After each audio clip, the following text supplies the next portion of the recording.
Okay then, Gavin, so taking a look at these two swings here now. The one on the left-hand side was kind of your before swing. Now, this was actually kind of slightly after we discussed where your wrist was going slightly wrong. You can sort of see here now going back with the noise we had on there. You can see we're losing the noise, then coming back and checking and just trying to be aware of where that left wrist needs to be just to maintain some control on that club face. You can see that sort of movement there now, how you're sort of flexing out your wrist. If we sort of zoom in, this is where you get in this sort of cupped position.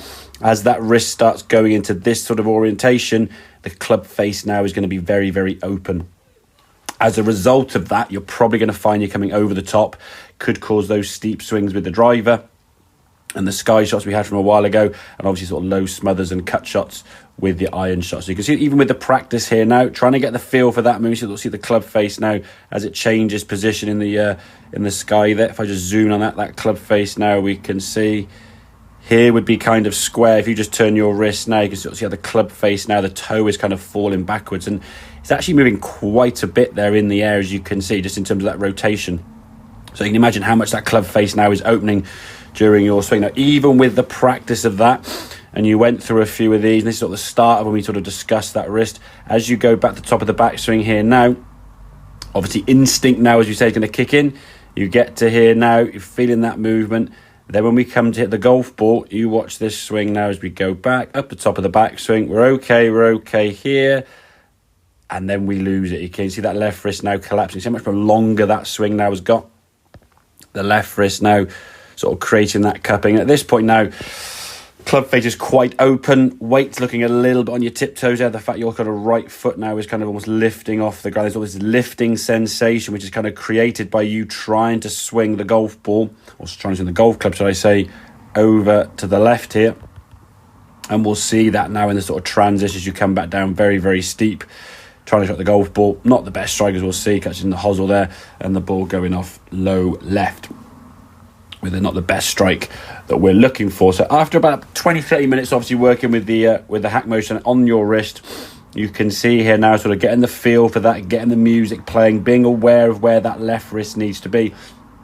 And the interesting thing in the session when you said, oh, I'll try and do a half swing or a small swing, I think you're quite shocked yourself what felt to you a short swing, as we can see there now. A much better kind of left wrist, left forearm position. Club face now a little bit stronger for you at the top of the backswing, making it a lot easier for you to square the club face up.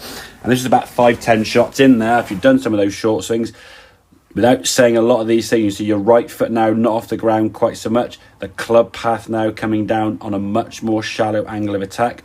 The club, as we can see now, coming more from the inside. Able to strike the ball now really nicely with a square club face, and then twisting through and seeing that ball flying dead straight down the fairway. So a lot of things there we can see are changing without you even thinking about that sort of weight distribution, the over the top, etc., all coming from getting that club now at the top of the backswing in a much more efficient, flatter, stronger position. So obviously not having the hack motion home to practice with, but just make some swings where we try and get that sensation, that left wrist, left forearm a little bit more in line. If we go to this kind of cupped position when we get to the top of the backswing here now on this left hand one, you can see the difference in what your left wrist is doing here now. If I zoom in on those two positions, the club has gone a lot further. There's a lot more collapsing effectively in that kind of swing, so you're creating kind of this more arcing with the left wrist, and just the structure in general of that top of that backswing position causing you, as we said, to react on the way down. So work on that backswing position there, Gav. With that left wrist, you'll find a lot more closing of that club face because of that left wrist. You might hit a few shots initially a little bit to the left with the over the top, but then as we saw in time with a bit of practice, once you were getting used to it on the range there, the ball was flying nice and straight with what felt to you a shorter, smaller backswing. In reality, as we said, it's actually a full-length backswing. So work on that left wrist position. It may feel short, as we said.